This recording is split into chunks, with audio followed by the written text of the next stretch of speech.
المبارک کا تیسرا جمعہ ہے۔ آج کے جمعۃ المبارک میں قرآن مجید کے تیسرے پارے سورہ آل عمران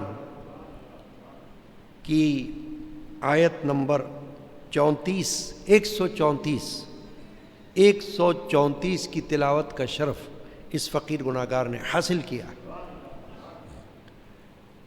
آج کے جمعہ کے بیان کا موضوع ہے نیک لوگوں کی 4 صفات۔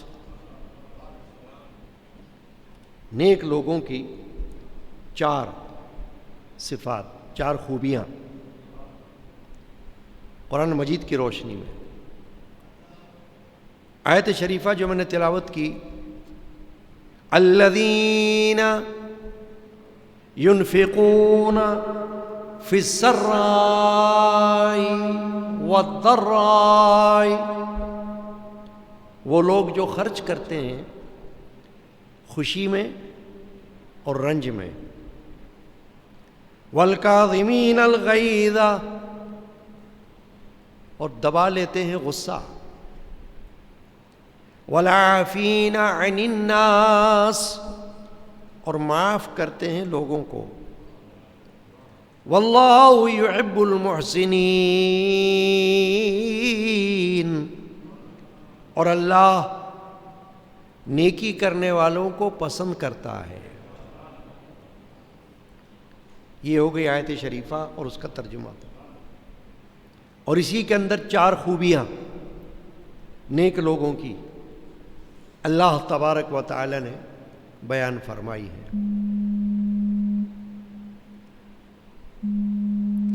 الذین ينفقون فی السراء والضراء، پہلی خوبی متقین کی، پرہیزگاروں کی، نیکوں کی، خدا کا خوف رکھنے والوں کی، یہ سب علامات ہیں نیکوں کی۔ پہلی خوبی کہ وہ خرچ کرتے ہیں مال میں سے، خوشی میں اور رنج میں۔ 2 باتیں بیان فرمائیں، خوشی میں اور رنج میں، یعنی ان کی حالت کبھی تو خوشی کی ہو سکتی ہے، کبھی تکلیف کی بھی ہو سکتی ہے۔ دنیا میں رہتے ہوئے آزمائشوں کا دروازہ بھی کھلا ہوا ہے، پریشانیاں بھی آ سکتی ہیں، تنگ دستی بھی آ سکتی ہے۔ تو اس کا معنی یہ ہوا کہ وہ لوگ جو خرچ کرتے ہیں فراخی میں اور تنگ دستی میں بھی، تو خرچ کرنے کا حکم اللہ کی طرف سے دونوں حالتوں میں آ گیا ہے۔ کیوں؟ کہ کچھ بھی ان کے پاس اللہ نے دیا ہوا ہے وہ اس میں سے خرچ کریں گے، جو کچھ بھی اللہ نے دیا ہے، کیونکہ وہ اللہ کا دیا ہوا ہے۔ سورۃ البقرہ میں بھی اللہ نے فرمایا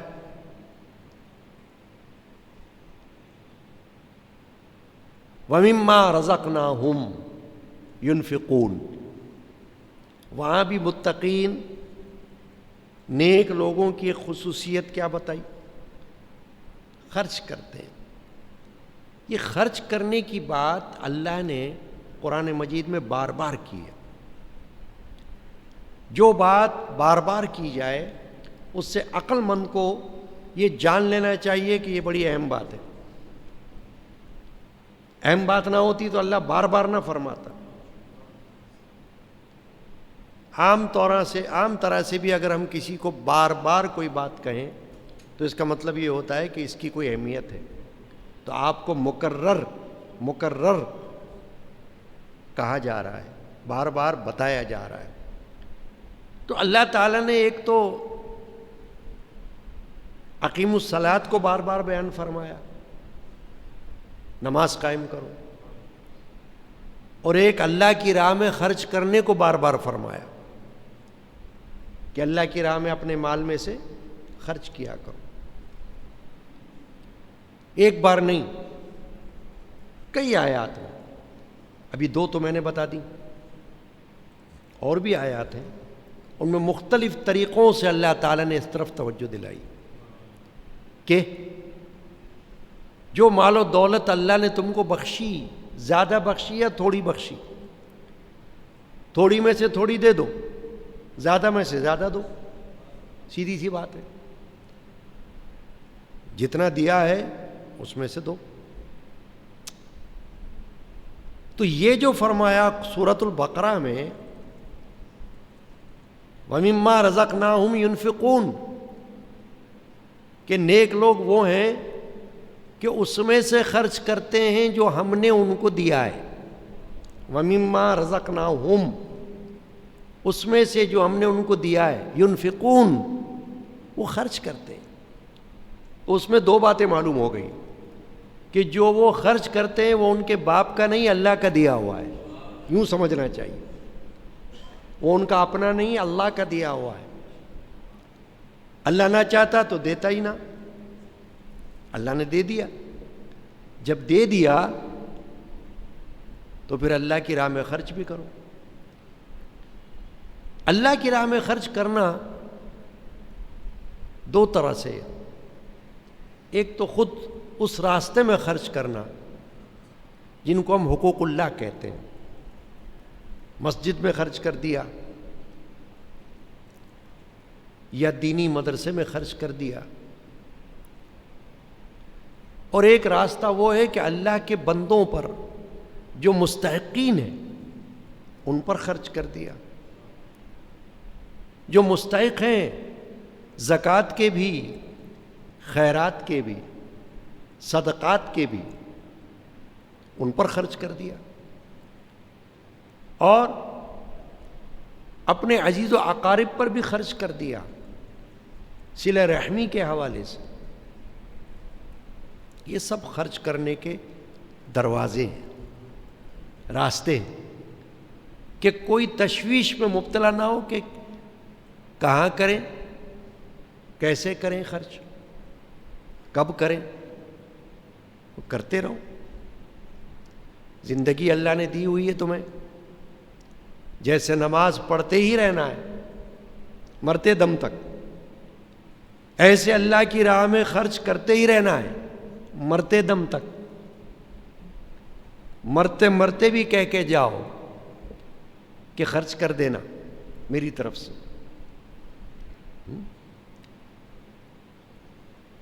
نام دنیا میں انہی کا رہ گیا، دے گیا یا کر گیا یا کہہ گیا. میرے خاندان کے صوفی بزرگ سائیں عبد الغنی القادری علیہ الرحمہ کا شعر ہے. نام دنیا میں انہی کا رہ گیا، دے گیا یا کر گیا یا کہہ گیا. اس بندے کا نام دنیا میں رہے گا، اللہ اس کا نام باقی رکھے گا، لوگ اس کو یاد رکھیں گے، اس کا نام اچھائی سے لیں گے، تعریف کیا کریں گے، کیونکہ اس کو دیکھا ہوگا ایسا کرتے ہوئے. تو آپس میں ایک دوسرے کو کہیں گے کتنا اچھا بندہ تھا یہ، ماشاء اللہ، اللہ تعالیٰ اس کی مغفرت کرے، بڑا اچھا بندہ تھا، بڑا نیک تھا. کیوں نیک تھا؟ کیا کیا اس نے؟ دے گیا، کہ جو اللہ نے اس کو دیا تھا اس میں سے دے گیا. کر گیا، جو کام نیکی کا کرنا تھا اپنے ہاتھوں سے کر گیا. یعنی اس پر نہیں چھوڑا کہ چلو کوئی کر لے گا. بھئی بعد میں کرنے کا تو کسی کو کیا پتا ہے، کوئی فاتحہ بھی اس کے لیے پڑھے یا نہ پڑھے یہ کسی کو کیا معلوم. آج کل کا معاشرہ تو ایسا ہے کہ ایک دوسرے کو دیکھنے کو ملنے کو کوئی تیار نہیں تو دینے کو کیا تیار ہو. تو معاشرے میں کسی کو یہ نہیں سوچنا چاہیے کہ میرے بات کوئی کرے گا، کیا پتا کوئی کرے کہ نہ کرے. جو خود کر سکتا ہو وہ کر جائے. نام دنیا میں انہی کا رہ گیا، دے گیا. یا کر گیا یا کہہ گیا، یا تو دے گیا اپنے ہاتھوں سے، یا کوئی نیک کام کر گیا، اور آخری بات یا کہہ گیا کہ اگر مرنے کا وقت آ گیا تو مرتے مرتے بھی کہہ گیا کہ دیکھو یہ میرا مال ہے، اس میں سے اتنا فلاں کو دے دینا، اس میں سے اتنا فلاں جگہ میں خرچ کر دینا۔ تو فقہاء نے یہ فرمایا ہے کہ کوئی اگر وصیت کر جائے اس طرح سے تو اس کے کل مال میں سے تہائی حصہ وہ وصیت میں خرچ کرنا لازم ہے، تہائی حصہ، باقی شرعی ورثہ میں تقسیم ہوگا۔ وصیت اس نے چاہے کتنی بھی کی ہو، لیکن تہائی حصہ وصیت کے مطابق خرچ کیا جائے۔ پھر اگر وارثین ورثہ اگر چاہیں کہ ہماری ماں ہمارے باپ نے وصیت کی تھی کہ اتنا مال دینا فلاں جگہ، تو ہم اپنی رضامندی سے دیتے تو دے سکتے، ورنہ صرف تہائی حصہ۔ یہ ہے دے گیا یا کر گیا یا کہہ گیا۔ اب باری تعالی جل شانہ نے کیا فرمایا؟ الذین ينفقون فی السراء والضراء، نیک لوگ وہ ہیں کہ جیسی بھی ہو حالت، کبھی تنگ دستی کا رونا ہو تب بھی کچھ بھی اپنے مال میں سے دے دیتے۔ دیکھو کسی کے پاس بہت مال ہو، اس کے لیے تھوڑے سے کی کوئی وقت نہیں، اور کسی کے پاس کچھ نہ ہو، اس کے لیے اس تھوڑے سے کی بھی بہت وقت ہے، بڑی اہمیت ہے۔ یہ ہے نا قاعدہ۔ ایک بندے کے پاس لاکھوں روپے ہوں، اس کے لیے 1000 کی کیا وقت، اور ایک کے پاس 1000 بھی نہ ہو تو اس کے لیے تو 10 روپے کی بھی اہمیت ہوگی، 20 کی بھی ہوگی۔ یہ ہے قاعدہ جانچنے کا۔ تو اگر کسی کے پاس فراخی ہے تو اللہ فرماتا ہے فی السراء، فراخی میں خرچ کرتے ہیں وہ، کہ اللہ نے ان کو بہت دیا ہے تو بہت دیتے ہیں، تیار رہتے ہیں۔ نبی اکرم صلی اللہ علیہ وسلم جب پکارتے تھے صحابہ کو جہاد کے موقع پر یا کسی اور موقع پر اللہ کی راہ میں خرچ کے لیے، تو صحابہ کرام کی مثالیں، چاہے وہ ابوبکر صدیق ہوں، چاہے حضرت عمر بن خطاب ہوں، چاہے وہ حضرت عثمان غنی ہوں، چاہے حضرت مولا علی ہوں رضی اللہ عنہ اجمعین، تیار رہتے تھے، کبھی نہ نہیں کیا، کبھی پیچھے نہیں ہٹے۔ صدیق اکبر کی مثال تو بہت بڑی مثال ہے، سب سے بڑی مثال کیا ہے کہ اللہ کے رسول صلی اللہ علیہ وسلم نے جب حکم دیا مال لاؤ، خرچ کرنا ہے اللہ کی راہ میں، ضرورت ہے، تو صدیق اکبر رضی اللہ تعالی عنہ حدیث میں آتا ہے کہ سارا مال لے کر حضور کی خدمت میں آ گئے، کپڑے کو کانٹوں سے بند کر کے، یعنی بٹن نما چیز بھی کوئی نہیں چھوڑی، اور رسول اللہ صلی اللہ علیہ وسلم کی خدمت میں پہنچ گئے، لا کر مال رکھ دیا۔ حضور نے فرمایا سبحان اللہ ابو بکر، یہ مال لائے ہو تم اتنا، تو گھر میں کچھ چھوڑا یا نہیں چھوڑا؟ خیال آیا، عرض کیا گھر میں اللہ اور اس کے رسول کو چھوڑ دیا، یعنی اللہ اور دے گا اور اللہ کے رسول بھی دے دیں گے۔ اللہ نے ان کو بھی، اپنے رسول کو بھی ایسا بنا دیا ہے کہ اپنے کرم سے نواز دیں گے، سب لے آیا ہوں۔ عمر بن خطاب کا واقعہ مشہور ہے حدیث پاک میں کہ وہ کہتے ہیں مجھے رشک آتا تھا کہ ابوبکر صدیق جو ہیں وہ ہر بار بازی لے جاتے ہیں اللہ کی راہ میں خرچ کرنے کے لیے، تو آج میں ایسا کرتا ہوں کہ گھر کا آدھا مال لے جاتا ہوں، رسول اللہ کے قدموں میں جا کے رکھ دیتا ہوں۔ پھر دیکھتا ہوں کہ اب کیا ہوگا. تو حضرت عمر بن خطاب فاروق اعظم رضی اللہ عنہ نے اپنے گھر کا آدھا مال لا کر حضور کے پاس رکھ دیا. تو دیکھا کہ ابوبکر صدیق تو پورا مال لے کر آ گئے.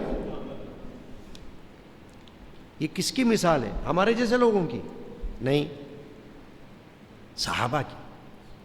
ہر غیر صحابی سے افضل بندہ صحابی ہوتا ہے.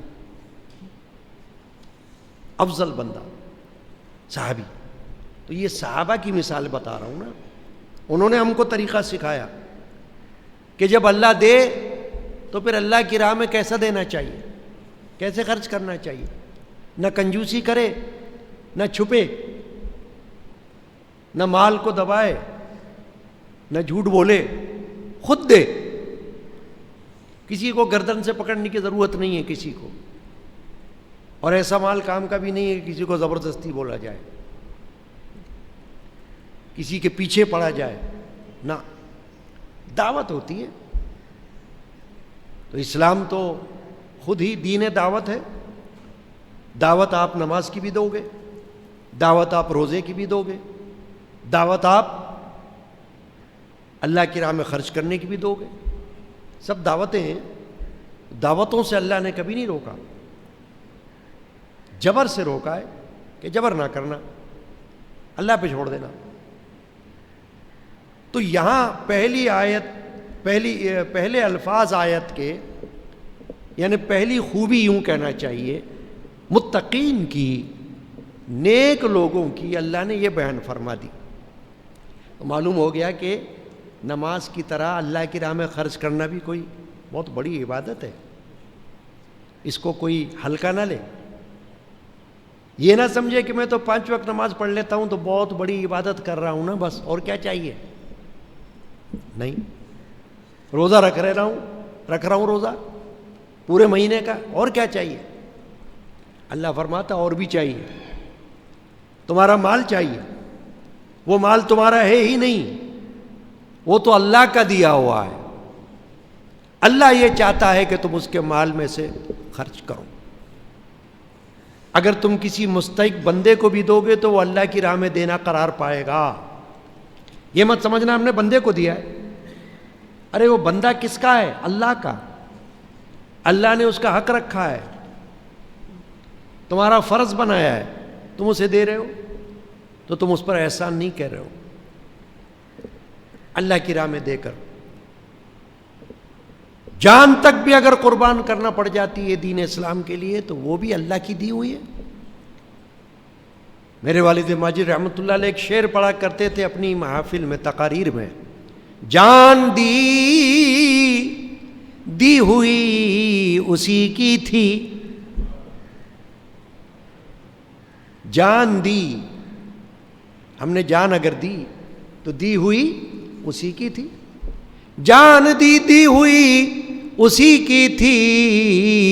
حق تو یہ ہے کہ حق ادا نہ ہوا. حق تو یہ ہے کہ حق پھر بھی ادا نہیں ہوا. جان بھی چلی جائے تو سمجھنا ہم کیا حق ادا کر رہے ہیں بھائی؟ کچھ بھی نہیں، کخ بھی نہیں. ساری رات نماز پڑھتے رہیں تو سمجھو کچھ بھی نہیں کیا. سارا دن روزے سے رہیں تو سمجھو کچھ نہ کیا. سارا دن خرچ کرتے رہیں اللہ کی راہ میں، سمجھو کچھ نہ کیا. کیونکہ راستہ بہت وسیع ہے، حق بہت وسیع ہے. جو دو یہ سمجھ کے دو تو یہ تو تھوڑا ہے. ہم کیا دے سکتے ہیں کسی کو؟ اللہ ہے، وہی دیتا ہے، وہی دلاتا ہے. یہ تو ہی دیتا اور دلاتا ہے تو ہی، غیر کیا جب تو نہ دے تو کون دے. یہ جو ہم کسی کو کچھ دیں گے نا اگر، تو سمجھنا اللہ ہم سے دلوا رہا ہے، ورنہ ہماری کیا طاقت؟ ہم کون ہیں؟ کیا ہماری مجال کہ ہم کسی کو کچھ دیں؟ یہ تو اللہ ہے جو ہمارے دل میں ڈالتا ہے. اللہ ہم سے دلواتا ہے. اللہ تعالیٰ یہ چاہتا ہے کہ میرا بندہ میرا قرب حاصل کر لے، قریب آ جائے میرے. جیسے نماز سے میرے قریب آتا ہے، جیسے سجدے سے میرے قریب آ جاتا ہے، جیسے تلاوت قرآن سے میرے قریب آ جاتا ہے، جیسے روزوں سے میرے قریب آ جاتا ہے، جیسے حج و عمرے سے میرے قریب آتا ہے، ایسے انفاق مال میرے راہ میں خرچ کرنے سے میرے قریب ہو جائے، وہ بندہ اللہ کے قریب ہو جاتا ہے جو اللہ کی راہ میں خرچ کرے۔ اب غور کیا کرنا ہے آپ کو، مجھ کو، کہ کیا فرمایا اللہ نے، الذین ینفقون فی السراء والضراء، کہ یہ وہ لوگ ہیں جو اپنے مال کو خرچ کرتے ہیں خوشی میں بھی، رنج میں بھی، فراخی میں بھی، اور تنگ دستی میں بھی۔ تو پتہ چل گیا کہ بھائی کوئی یہ نہ کہے کہ میں کیا خرچ کر سکتا ہوں صاحب، میرے پاس تو تنگ دستی ہے، میرے پاس تو غربت ہے۔ کچھ کر دو اس میں سے، ہے نا، ایک سکہ ہی صحیح، اللہ کی راہ میں وہ بھی قبول ہو جائے گا۔ دیکھنے والا اللہ ہے کہ تمہارے پاس کیا ہے، کوئی دیکھے کہ نہ دیکھے، اللہ تو دیکھ رہا ہے، اسے پتہ ہے، اللہ تعالیٰ اس کو قبول فرما لے گا۔ ایک حدیث شریفہ ہے صحیح بخاری شریف، صحیح مسلم شریف میں، اس حدیث کو حضرت مولانا جلال الدین رومی رحمۃ اللہ علیہ نے اپنی مثنوی شریف میں فارسی زبان میں شعر کی صورت میں بیان کیا۔ حدیث پاک کو دیکھیں آپ، کیا فرماتے ہیں مولانا روم، گفت پیغمبر کے در بازار دو فرشتہ میں کند دائم ندا۔ مولانا روم کہتے ہیں کہ پیغمبر علیہ السلام نے فرمایا کہ بازار میں دو فرشتے ہمیشہ آواز لگاتے ہیں، ہمیں نظر نہیں آتے نا، انکار مت کرنا کہ کہاں نظر آتے ہیں فرشتے، ابے فرشتے کوئی ہر وقت ہر ایک کسی کو نظر آئیں گے کیا، کسی کا کیا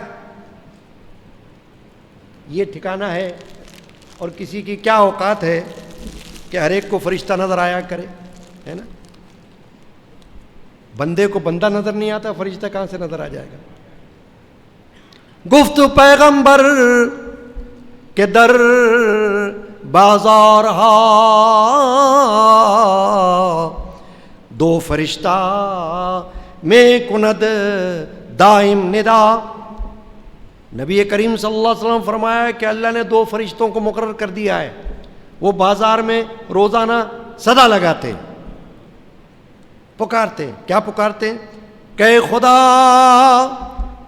تو منفقارا دہ خلف، وے خدا تو ممسکارا دہ تلف۔ کیا کہتے ہیں فرشتے، اے اللہ، اے خدا، تو خرچ کرنے والوں کو بہتر بدلہ عطا کر، کہ خدا تو منفقارا دے خلف، منفقوں کو، خرچ کرنے والوں کو تو بہتر بدلہ دے دے، جزا دے دے ان کو۔ فرشتہ دعا کر رہا ہے، کس کے لیے کر رہا ہے؟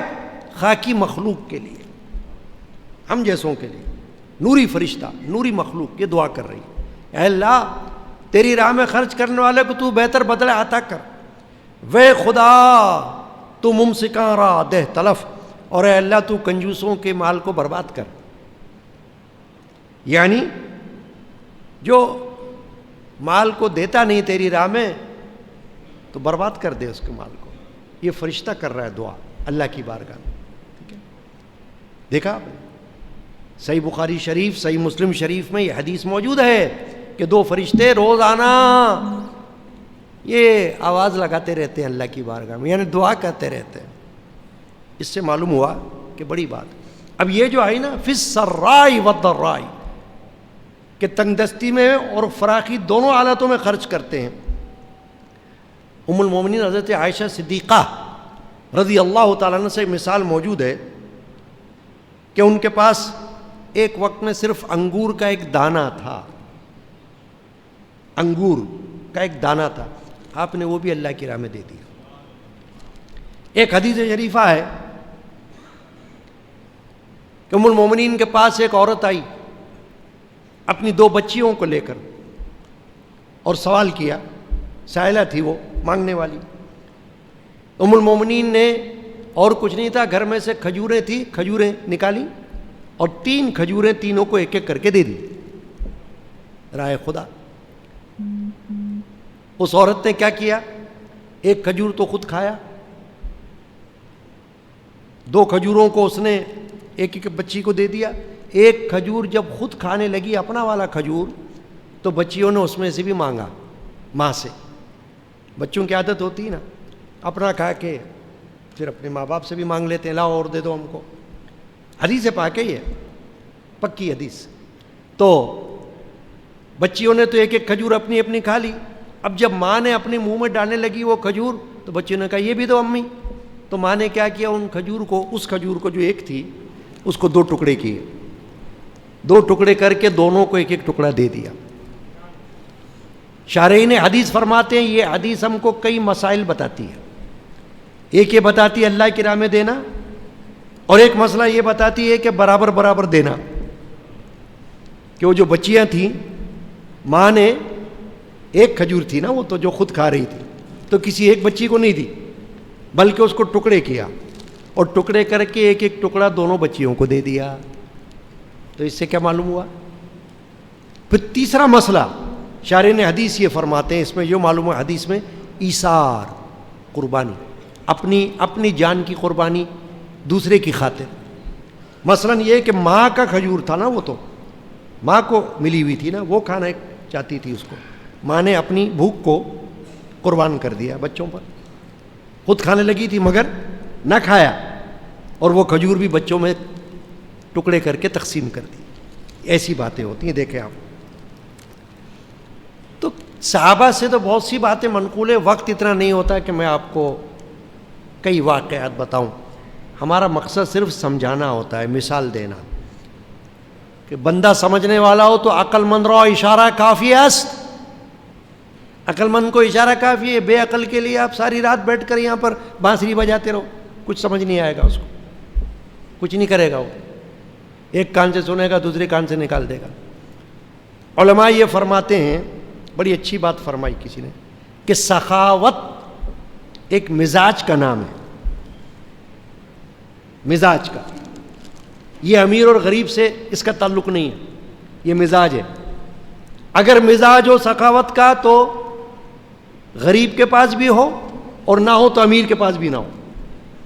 یعنی اگر کوئی نہ دینے والا ہے، امیر ہو کر بھی نہیں دے گا، نہیں نکالے گا جیب میں سے کچھ، کہے گا کیوں دوں؟ قارون کی طرح کہے گا. قارون نے کیا کہا تھا؟ قرآن مجید میں ذکر ہے نا اس کا. جب اس کو لوگوں نے کہا کہ اللہ کی راہ میں خرچ کر کے لگا، کیوں کروں؟ یہ تو میرا کمایا ہوا مال ہے، میری محنت کا مال ہے، میرا خزانہ ہے، میں کیوں دوں؟ تو اللہ نے پھر اس کی مثال کیا دی قرآن میں؟ کیا بتایا؟ اللہ فرماتا ہے ہم نے اس کو زمین میں دھسا دیا. قارون کو خود بھی دھسا دیا اور اس کے خزانے کو بھی زمین میں دفن کر دیا.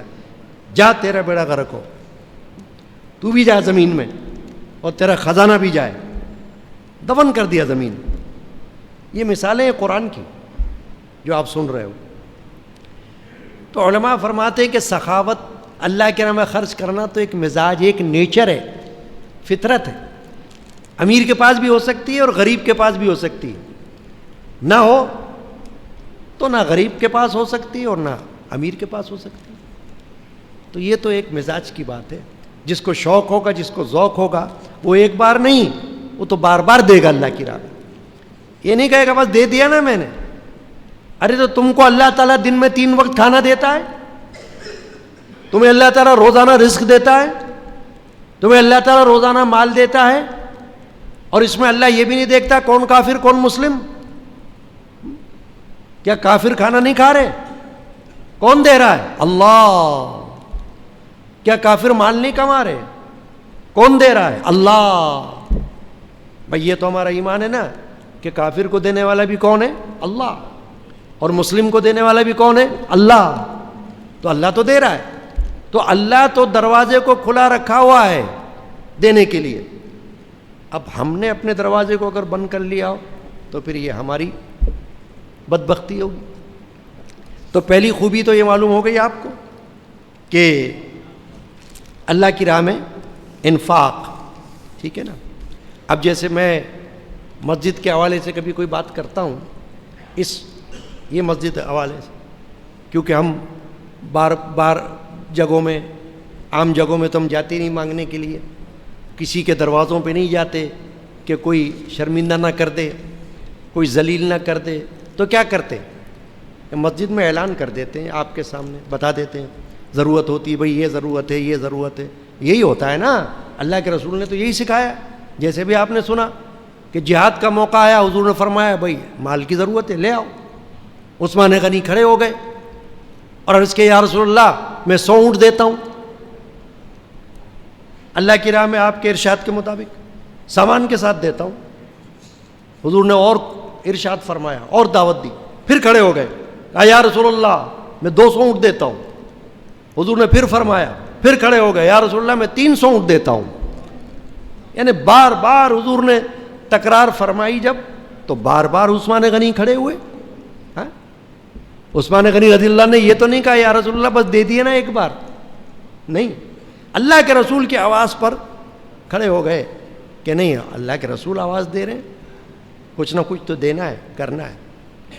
بہرحال میں یہ عرض کر رہا تھا کہ مسجد کے لیے جب اعلان ہوتا ہے یا چندہ کیا جاتا ہے، آپ ایک بات یاد رکھنا، بڑی اہم بات میرے ذہن میں آئی، کہ مسجد میں جو اعلان کیا جاتا ہے نا، وہ جبرن نہیں ہوتا، لازماً پابندی نہیں ہوتی کسی کو. کوئی دے گا، کوئی نہیں دے گا، دینے والا دے دے گا، نہیں دینے والا نماز پڑھ کے چلا جائے گا. کوئی اس کو پکڑتا ہے؟ بتاؤ، میں پکڑتا ہوں کیا؟ کوئی کارکن، کوئی خادم پکڑتا ہے کہ بھائی تم نے نماز پڑھی کچھ بھی نہیں دیا؟ نہیں پکڑے گا نا. کیوں؟ کہ بس صرف دعوت دینے کا کام ہوتا ہے. اعلان سمجھنے والے کے لیے سمجھنا کافی ہے، عقل مند کے لیے اشارہ کافی ہے. بھائی ایک بندہ اگر پورے سال نماز پڑھتا رہے مسجد میں اور ایک پائی نہ دے تو کون اس کو پوچھ رہا ہے؟ کون پکڑ رہا ہے اس کو؟ ہے نا. یہ کوئی ایسا ٹیکس تھوڑی ہے کہ پتہ چلے جی نہیں دے رہے ہو تو بجلی کٹ گئی، نہیں دے رہے ہو تو گیس کٹ گئی تمہارے گھر کی، بل نہیں بھر رہے ہو تو. ایسا تو نہیں نا. مسجد تو اللہ کا گھر ہے. اس کے لیے میرے جد امجد نے فرمایا اپنے کلام میں، خدمت مسجد غلام قادری رحمۃ اللہ علیہ، خدمت مسجد غلام قادری وہ کرے جس پر خدا کو پیار ہے. کتنی اچھی بات بیان فرمائی کہ مسجد کی خدمت تو وہ کر سکتا ہے جس پر اللہ کو پیار آتا ہے. اللہ کو پیار آتا ہے، اللہ کو وہ بندہ پیارا ہوتا ہے تو اللہ چاہتا ہے اس سے کرواؤ خدمت، اس سے لو خدمت. ورنہ اللہ کے پاس مخلوق تو بے شمار ہے، کیڑے مکوڑوں کی طرح، ہر ایک سے نہیں لے گا. اللہ نیچر دیکھتا ہے، اللہ توفیق دیتا ہے کسی کو. تو اب جیسے میں سولر سسٹم کے لیے اعلان کافی جمعوں سے کر رہا ہوں، اللہ کے بندوں نے دیا اور خرچ کیا، کام ہو رہا ہے، مگر اب بھی باقی ہے، اور 6-6.5 لاکھ روپے ابھی بقایا ہیں کہ جو ادا کرنے ہیں وہ نہیں کر سکے. تو کہنے کا مقصد خالی یہ تھا کہ جو اعلان ہوتا ہے نا، تو یہ کسی پر زبردستی تو ہوتی نہیں ہے، اللہ کی راہ میں خرچ کرنے کے لیے دعوت ہوئے بھائی. تو مسجد کا معاملہ تو ایسا ہی ہوتا ہے. چنانچہ اب آگے چلیے آپ، ورنہ وقت زیادہ ہو جائے گا. پہلی خوبی جو آیت نمبر 134 کی میں نے تلاوت کی تھی، اس کی کیا بتائی؟ نیک لوگوں کی، الذین ینفقون فی السراء والضراء، یہ لوگ کہ جو تنگ دستی میں اور فراخی دونوں حالتوں میں اللہ کی راہ میں خرچ کرتے ہیں. دوسری خوبی کیا بیان فرمائی اللہ نے؟ والکاظمین الغیظ، غصے کو پینے والے لوگ. ہاں، اب یہ تو سب کو معلوم ہے، یہ جملہ ہر ایک کے زبان پر رہتا ہے. غصہ حرام ہے، غصہ حرام ہے. غصہ حرام ہے اپنی ذات کے لیے، ہر جگہ حرام نہیں ہوتا غصہ. کسی جگہ غصہ کرنا لازم ہے، ضروری ہے، نہیں کرو گے تو گناہ ہو جائے گا. وہ کون سی جگہ ہے؟ اللہ اور رسول کی شان میں کوئی گستاخی کر لے تو غصہ آنا چاہیے، کیونکہ اللہ رسول کا مقام، درجہ، اللہ رسول کا جو صفت ہے وہ تو بہت بڑی صفت ہے نا. تو اگر اس کی شان میں کوئی گستاخی کرے، حدیث میں آتا ہے کہ رسول پاک صلی اللہ علیہ وسلم کی شان اقدس میں اگر کوئی غلط بات کہتا تو حضور غصے کو پی لیتے تھے، لیکن اگر اللہ تبارک و تعالیٰ کی شان اقدس میں کوئی کچھ بکواس کرنے کی کوشش کرتا تو حضور کا چہرہ سرخ ہو جاتا تھا، برہم ہو جاتے تھے، غصہ آتا تھا. تو پتہ چلا کہ غصہ جو ہے وہ موقع محل کے اعتبار سے ہوتا ہے. ہاں جہاں اپنی ذات کا معاملہ ہو تو وہاں غصے کو پینے کی تعریف کی اللہ نے. والکاظمین الغیظ، اس کا معنی ہے کہ غیظ غصے کو پینے والے، کاظم کا معنی پینا، دبا دینا غصے کو. حضرت مولا علی کرم اللہ وجہہ کی ایک مثال موجود ہے، حدیث پاک میں بھی ہے کہ آپ جہاد میں تھے تو آپ ایک کافر کے سینے پر چڑھ گئے اور ہو سکتا تھا کہ ابھی آپ اس کو قتل کرتے، تو اس نے آپ کے چہرے مبارک پر تھوک دیا تو تھوک دیا تو غصہ تو زیادہ آ جانا چاہیے نا، اب تو بالکل ہی نہیں چھوڑنا چاہیے. مگر مولا علی اتر گئے اس کے سینے سے، کرم اللہ وجہ الکریم رضی اللہ تعالی عنہ، اتر گئے سینے سے. اس نے کہا حیران ہو کر، کیا بات ہے، آپ تو میرے سینے پر چڑھے ہوئے تھے، قدرت تھی آپ کو کہ آپ میرا گلا کاٹ لیتے تلوار سے، مگر میرے تھوکنے پر آپ اتر گئے. کہا ہاں، بات یہ تھی کہ میں تو اللہ کے لیے لڑ رہا تھا، اپنی ذات کے لیے تھوڑی لڑ رہا تھا تیرے ساتھ، اللہ کے لیے لڑ رہا تھا. جب تو نے میرے چہرے پر تھوک دیا تو اب میرا نفس اس میں شامل ہو گیا. اب اگر میں تجھے مارتا تو ایسا ہوتا کہ گویا میں نے اپنی ذات کا انتقام تجھ سے لے لیا، تو میں اتر گیا، چھوڑ دیا تجھ کو. یہ مثال موجود ہے حضرت مولا علی کی. تو علماء یہ فرماتے ہیں کہ غصے کو پی جانا اس وقت بڑی اہمیت رکھتا ہے جب غصہ کا بدلہ لینے پر قادر ہو بندہ، یعنی پتہ چلے کہ آپ کے پاس قدرت ہے کہ ابھی اس کو ایسا مزہ چکائیں گے کہ اس کی ایسی تیسی کر دیں گے، اس وقت غصے کو دبانا، یہ ہے بڑی بات. حدیث میں حضور نے فرمایا کہ پہلوان وہ نہیں ہے جو کشتی میں دوسرے کو پچھاڑ دے، پہلوان وہ ہے جو غصے کے وقت اپنے غصے کو قابو میں کر لے اپنی ذات کے معاملے میں، وہ ہے پہلوان فرمایا. یعنی اس کی اہمیت زیادہ ہے. سمجھ گئے آپ بات کو؟ تو کیسی اچھی بات فرمائی علماء نے کہ بابا غصے پر قدرت ہو تب قابو پائے نا، تبھی تو بات ہے اصل کہ ہتھیار بھی آپ کے پاس، طاقت بھی آپ کے پاس، موقع بھی آپ کے پاس، آپ چاہو تو آپ کسی کی ایسی تیسی کر دو، مگر آپ نے کہا نو، چھوڑ دیا آپ نے، تو سمجھو یہ ہے غصہ پینا، اس کو کہتے ہیں. میرے جد امجد تقریر فرما رہے تھے ایک مرتبہ، 50 سال پہلے کی بات بتا رہا ہوں، تو آپ نے فرمایا، سندھی زبان میں بزرگ فرماتے ہیں، جے بھائی جوگی تھیاں تگال بدہی اچے کاوڑ تو کھے تا پانی وانگر پی. اے بھائی اگر تو فقیر بننا چاہتا ہے، اللہ والا بننا چاہتا ہے نا، تو یہ بات سن کہ اگر تجھے غصہ آئے تو پانی کی طرح پی لینا، ورنہ تو فقیر کیا بنے گا، تو ہے نا، تو نہیں بن سکتا فقیر، کیونکہ اس پر عمل نہیں کر رہا. تو والکاظمین الغیظ. اور تیسری صفت کیا بیان کی؟ والعافین عن الناس، اور معاف کرتے ہیں لوگوں کو، معاف کرنے والے، یہ متقین کی صفت. اب ایک واقعہ اور بیان کر کے بات ختم ہو جائے گی.